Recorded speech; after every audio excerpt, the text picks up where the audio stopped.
Okay, अभी इस example में तुमको प्रूफ क्या करना है। देखो, ये 3 पार्ट है। Measurement of arc P R निकालना है, मतलब इसका मेजरमेंट निकालना है, यहाँ का एंगल। बाद में measurement of arc Q S निकालना है, ये वाला। उसके बाद क्यू एस आर हमको दिया क्या है, देखो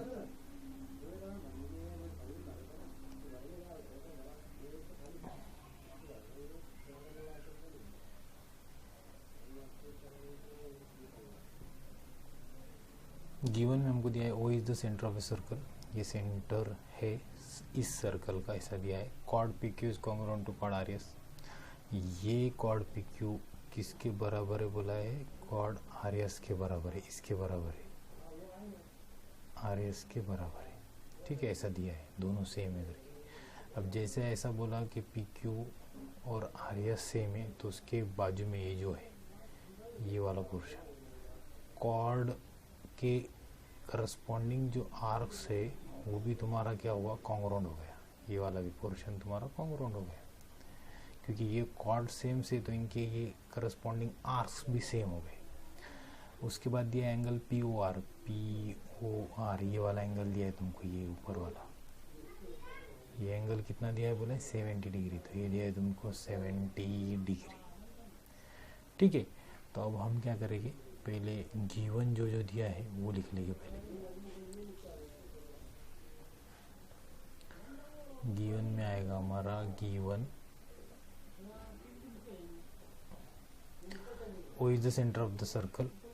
Let O be the center of the circle. Center of circle, ये आ गया।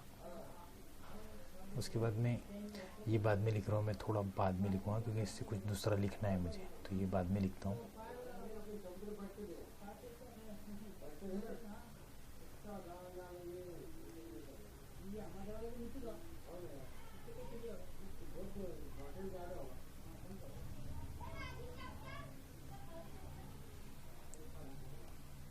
ये थोड़ा मैं बाद में लिखता हूँ, पहले ये लिख लेता हूँ। Angle P O R comma angle P O R भी दिया है तुमको, दैट इज 70 डिग्री। इसके अलावा ये भी दिया है measurement of arc R S is equal to 80, ये भी दिया है। तो इधर लिख लेता हूँ मैं, ये भी कॉमा कर measurement of arc R S is 80 degree, R S is equal to 80 degree, ये भी दिया है। अब क्या करेंगे, ये जो मैं बोला था कि ये रख लिया मैंने, ये बाद में लेता हूँ। तो अब लूँगा कॉर्ड पी क्यू, यहाँ पर दिया है chord P Q is congruent, तो दिया है तुमको, ये दिया हुआ है कॉर्ड आर एस। इसको बाद में इसलिए लिया कि जैसे ये कॉर्ड सेम बोला है तो ये इसके आर्क भी कॉन्ग्रुएंट हो गए, तो हम यहाँ लिखेंगे आर्क, ये वाला पी क्यू इज कॉन्ग्रुएंट, ये कॉन्ग्रुएंट हो गया इसके साथ, आर्क आर एस के साथ।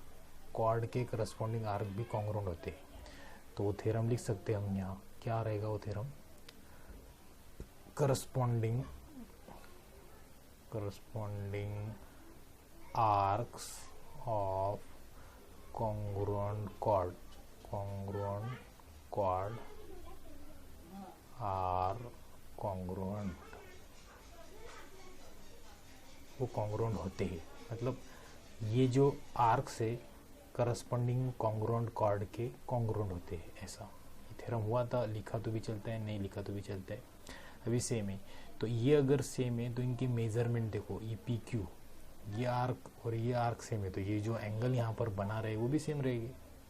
मतलब उनके दोनों के एंगल्स भी सेम हो गए। ये एंगल यहाँ पर, ये एंगल बना रहा है कौन? पी क्यू बना रहा है यहाँ पर सेंटर पे एंगल, और आर एस बना रहा है सेंटर पे एंगल, ये वाला।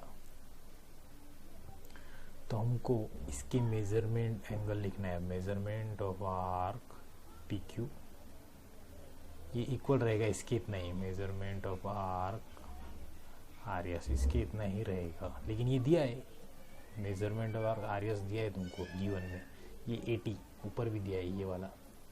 तो 80 अगर दिया है तो हम यहाँ पर 80 डिग्री ले लेंगे। अब ये आर एस का 80 है तो पी क्यू को भी 80 हो गया। Measurement of arc R S अगर 80 है तो measurement of arc P Q भी 80 हो गया, मतलब ये भी 80 डिग्री हो गया सेंट्रल एंगल और ये भी 80 डिग्री हो गया। ठीक है, ये दोनों एंगल सेम है इसलिए ऐसा एंगल बनाया 80-80। अब हम लोग मेन पोर्शन की ओर बढ़ेंगे। पहला वाला पार्ट इसका सॉल्यूशन लेना है फर्स्ट का, तो फर्स्ट का सॉल्यूशन मैं इधर ले रहा हूँ। देखो पहला क्या वाला है, measurement of arc P R. पहले ढूंढो पी आर कहाँ पर है। ये वाला है P R, measurement of angle P R. इसका इस आर्क के अलोंग सेंटर पे कितना एंगल है ये बताना है। तो सिंपली यहाँ पर एंगल तो दिया है, सीन्स एंगल दिया है, सेंट्रल एंगल तुमको सीन्स ये वाला सेंट्रल एंगल दिया है P O R. Since angle P O R is equals to कितना दिया है, ये 70 दिया है, ये गिवन है P O R is equals to 70 degree. इसको क्या बोलेंगे, इसको ऐसा बोलेंगे कि ये माइनर आर्क का एंगल है एट सेंटर, या फिर ऐसा लिख सकते हो सेंट्रल एंगल एट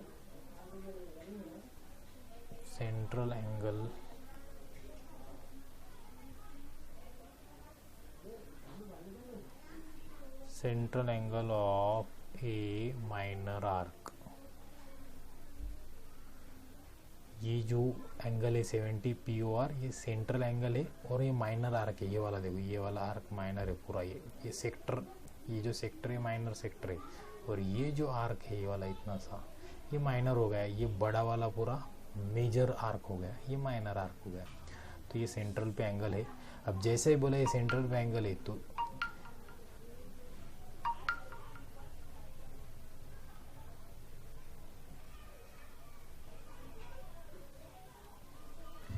जैसे ये बोला है कि ये एंगल 70 सेंटर पे है। अब सेंटर पे है बोला मतलब क्या हो गया, इस आर्क का मेजरमेंट भी वही हो गया। देयरफॉर जो हमको फाइंड आउट करना है measurement of arc P R, arc ये वाला जो आर्क था पी आर वो आ गया तुम्हारा, मिल गया यही तुमको। P R is equal to इतने आएगा वो 70 डिग्री, क्योंकि सेंटर पे जो एंगल है वही उसका आर्क का मेजरमेंट होता है। ये हो गया फर्स्ट का सॉल्यूशन। अब सेकेंड हम देखेंगे, सेकेंड पोर्शन, सेकेंड पार्ट, ये वाला सेकेंड मेजरमेंट बार क्यू एस निकालना है हमको। क्यू एस ढूंढो का है, ये है क्यू एस। यहाँ पर क्या एंगल बनेगा ये पूछा है, ये वाला एंगल कितना रहेगा, क्योंकि क्यू एस का मेजरमेंट आर्क का निकालना है तो ये एंगल निकालना है, वही रहता है उसका आंसर। अब ये निकालने के लिए क्या करो, पूरा जो कंप्लीट सर्कल का मेजरमेंट होता है, measurement of arc which is a complete circle, that measurement is 360। ये पूरा 360 होता है। तो ये 3 तो ऑलरेडी दिया है, बस इतना ही निकालना है।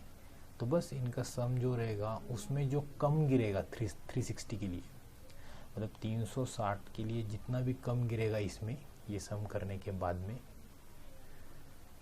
सम of the all this central angle should be 360। अब 360 को ये ऐड करने के बाद जो बचेगा वही आंसर रहेगा, बरोबर है।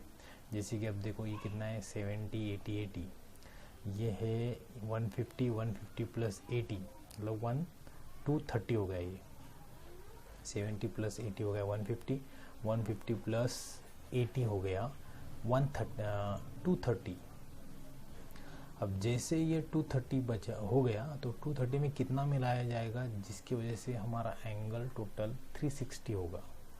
हमको इस 230 में कितना मिलाना पड़ेगा, तो ऑब्वियसली वो 230 में 30 मिलाया तो 260 हो गया, और 100 मिलाना पड़ेगा मतलब 130 मिलाना पड़ेगा। बस ये आंसर है इसका 130, वो लिखना है। लेकिन तो वो कैसा आएगा, देखो इन सब का मेजरमेंट लिख रहा हूँ पहले मैं। सो मेजरमेंट ऑफ आर्क, ये पहले वाला आर्क लेता हूँ, क्यू एस ही ले लेता हूँ पहले, क्यू एस जो निकालना है वो, प्लस मेजरमेंट ऑफ आर्क ये वाला आर एस इधर का R S, plus measurement of arc. अब आर एस हो गया, अब पी आर ये वाला पी आर, प्लस ये वाला लास्ट अब P Q, measurement of arc P Q is equals to, ये आना चाहिए 360 डिग्री। क्यों, क्योंकि कंप्लीट सर्कल के मेजरमेंट कंप्लीट सर्कल का मेजरमेंट होता है 360। अब इसमें से जो दिया है, देखो ये दिया है तुमको RS, जो दिया है वो सब्स्टिट्यूट करो। अब तुमको ये वाला दिया है पोर्शन प्लस, अब ये एज इट इज रहेगा क्योंकि ये तो निकालना है, ये हमको पता ही नहीं मेजरमेंट ऑफ आर्क, ये हमारे पास है ही नहीं। QS ये है RS देखो क्या है, ये दिया है, इसका मेजरमेंट 80 है तो ये 80 लिखेंगे यहाँ पर, 80 डिग्री प्लस इसका PR का मेजरमेंट सेंट्रल एंगल पर 70 है तो 70 भी लिखेंगे हम, प्लस फिर PQ का मेजरमेंट ऑफ आर्क PQ कितना है 80, वो भी लिखेंगे हम इधर 80। This is equals to 360 degree. अब सिंपली इन सबको सम कर लो, ऐड कर लो। 7 और 8 15 होता है, 15 और 8 23 होता है, मतलब 2 30 आएगा, ये आएगा 230 degree is equals to 360 degree. और ये तुम्हारा as it is measurement of arc QS as it is, क्योंकि ये निकालना है हमको। अब क्या करेंगे हम, अब इसको दो वे, कुछ बच्चे क्या करते हैं 230 में कितना मिलाया तो 360 होगा, 230 में कितना मिलाया तो 360 होगा, तो 230 में देखो 30 मिलाया तो 260 होगा, उसमें फिर से 100 मिलाना तब 360 होगा। तो डायरेक्टली यहाँ से भी तुम लोग लिख सकते हो कि मेजरमेंट ऑफ आर्क QS उस तरीके से आया, 30 मिलाया बाद में 100 मिलाया, मतलब 130 डिग्री। या फिर एज यूजुअल जो सब बच्चे सवाल करते वैसा, कि क्या किया, इसको मेजरमेंट ऑफ आर्क QS को इधर ही रखा सर मैंने, और इसको उधर बोला उधर जा, तो वो उधर गया तो माइनस होगा, प्लस का उधर माइनस किया तो 360 माइनस 230। अब 360 में से 230 गया तो 130 ही बचेगा। बस ऐसा भी किया तो चलता है, ऐसा भी सॉल्व किया तो चलता है। इट्स अप टू यू, तुम कौन सा वे यूज़ करते हो वो तुम पे डिपेंड करता है, ठीक है। तो ये 130 हो गया, ये स्मार्ट वे है, ये तो एज अ रूल जैसा हम सॉल्व करते हैं, जैसे प्रोसीजरल बोला जाता है इसको, ये प्रोसीजरल रूल है, प्रोसीजर से ये थोड़ा स्मार्ट दिमाग लगाया कि इसमें कितना मिलाना पड़ेगा तो इतना आएगा, बस चलेगा ऐसा भी। अब ये आ गया तुम्हारा इसका मेजरमेंट QS, तो ये पार्ट भी हो गया तुम्हारा, ये पार्ट भी हो गया। अब लास्ट पार्ट बचा थर्ड वाला। थर्ड में क्या बोला है हमको, मेजरमेंट ऑफ आर्क QRS, ये तो बहुत ही आसान बोल दिया। मेजरमेंट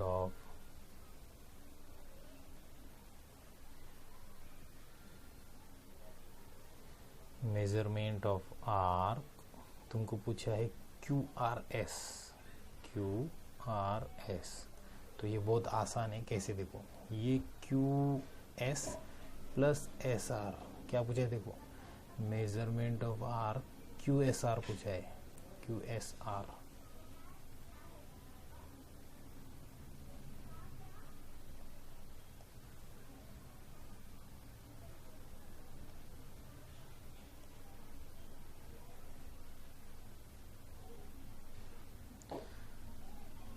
तो जब तुमको मेजरमेंट ऑफ आर्क या थर्ड पार्ट जो है वो तो आसान है, मेजरमेंट ऑफ आर्क QSR पूछा है, तो QS ये वाला QS उसमें ऐड करो SR, QS में SR ऐड करना है तो सिंपली आंसर मिल जाएगा, ये तो पूरा मेजरमेंट मिल जाएगा। फिर इसका मतलब क्या, measurement of arc QS plus measurement of arc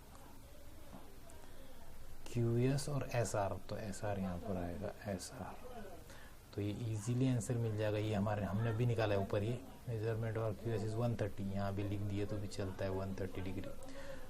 ये है 130 डिग्री प्लस ये पता है हमको मेजरमेंट ऑफ आर्क SR भी दिया है, ये SR और RS सेम है, RS और SR सेम है, तो ये 80 यहाँ पर ऐड होगा अलग से, और तुमको फाइनल आंसर मिलेगा 130 में अगर 80 मिलाया तो ये 210 आएगा, मतलब 210 डिग्री।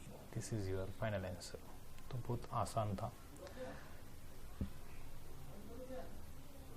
नेक्स्ट जो है वो है, देखो तुमको एक प्रूफ कंप्लीट करना है, तुमको ये प्रूफ कंप्लीट करना है। इसमें एक्टिविटी टाइप ये सॉल्यूशन दिया है, तो इस सॉल्यूशन को कंप्लीट करने के लिए तुमको ये बॉक्सेस फिलअप करना है, यहाँ पर क्या आएगा करके। उससे पहले तुमको क्या बोला है, देखो इन द गिवन फिगर, इस फिगर में 3.95 chord E F is parallel to chord G H. ये जो ई एफ है, ये वाला जो साइड है तुम्हारा ई एफ, ये वाला लाइन, ये वाला लाइन इसको पैरेलल बोला है, इस लाइन को जी एच को, इस जी एच को वो पैरेलल ही बोला है। E F is parallel to G H, ये दिया हुआ है। तो सबसे पहले क्या करेंगे, ये सेंटर था नहीं यहाँ पर, लिया सपोज हमने गिवन के लिए, लेट, क्योंकि इसने क्या बोला है, fill in the blanks and write the proof. Proof लिखने के लिए हमको पहले गिवन लिखना पड़ेगा, तो इसलिए गिवन में लिख दे let O be the centre of circle, centre of circle, ये लिख रहा हूँ मैं, ठीक है। ये नहीं भी लिखा तो चलता है, लेकिन फिर भी कुछ प्रूफ ज़रा बड़ा लिखना चाहिए इसलिए। उसके बाद में ये दिया है तुमको, chord E F is parallel to G H, तो हम बोलेंगे कॉर्ड ई एफ, ये वाला, ये line E F is parallel to chord, दूसरे कॉर्ड को, कौन से कॉर्ड को, जी एच को, तो इधर जी एच लिखेंगे, ठीक है।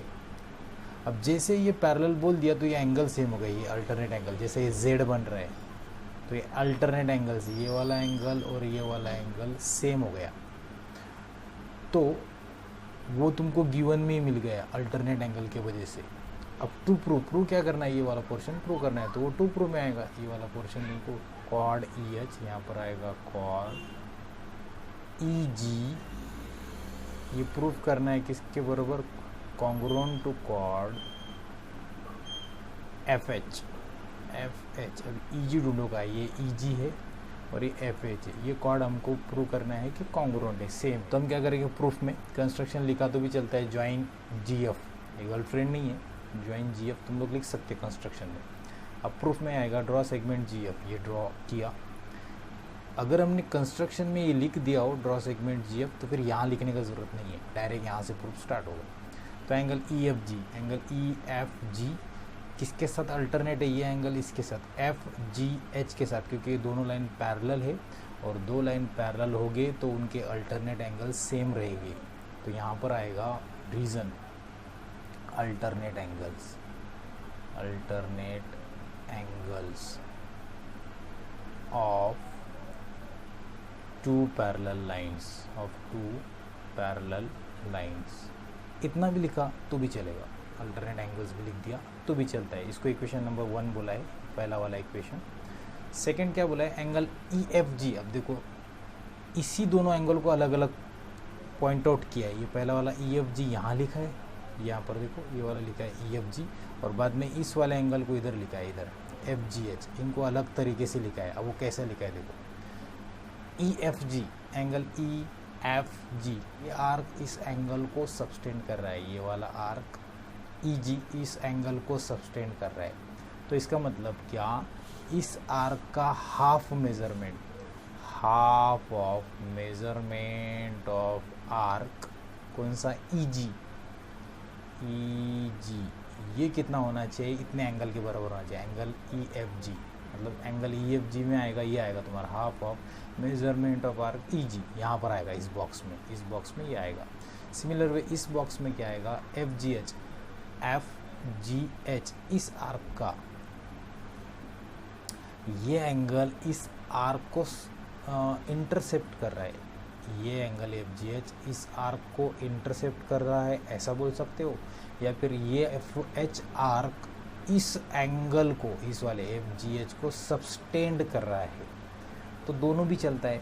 अगर सबटेंड कर रहा हो तो भी वही आएगा, और ये एंगल ई जी एच इसको इंस्क्राइब कर रहा है इस आर्क को, तो भी वही हम लोग फॉर्मूला यूज़ करते हैं, वो थ्योरम, इंस्क्राइब्ड एंगल थ्योरम।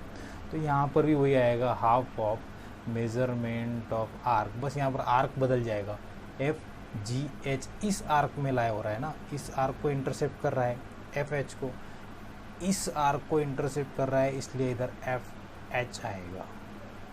अब देखो ये दोनों लेफ्ट हैंड साइड अगर सेम हो तो उनके राइट हैंड साइड भी सेम आना चाहिए। अब राइट हैंड साइड तो ये है, तो राइट हैंड साइड में इधर लिख रहा हूँ हाफ ऑफ ये वाला मेजरमेंट ऑफ आर्क, क्या वाला, ये ई जी,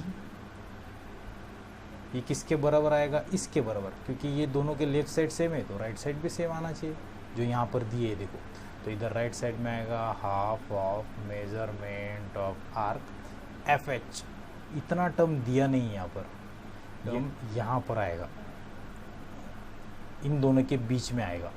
अब क्या किया, इस हाफ को कैंसिल किया इधर से, और इधर से इस हाफ को कैंसिल किया, तो दोनों को गुस्सा नहीं आएगा। फिर इसको कैंसिल किया, इसको कैंसिल किया, तो हमारा बचा क्या, देखो मेजरमेंट ऑफ आर्क ईजी यहाँ पर लिया है, इज इक्वल्स टू, तो इज इक्वल्स टू, और इधर बचा measurement of arc F H, तो इधर आएगा measurement of arc F H, ऐसा आएगा। ठीक है, अब इन दोनों का अगर मेजरमेंट सेम है, ये आर्क का मेजरमेंट, इस आर्क का मेजरमेंट सेम है, तो उनके करस्पॉन्डिंग कॉर्ड भी सेम रहते हैं, ये हमने देखा है। तो इसलिए इधर chord E G is congruent to chord F H आएगा। रीज़न आएगा करस्पॉन्डिंग, फिर से वही लिखेंगे हम लोग, corresponding chords of congruent arcs. Congruent arc है ये, आर्क अगर कॉन्ग्रुएंट है उनके करस्पॉन्डिंग कॉर्ड भी सेम होते हैं, तो corresponding chords of congruent arcs are congruent, hence proof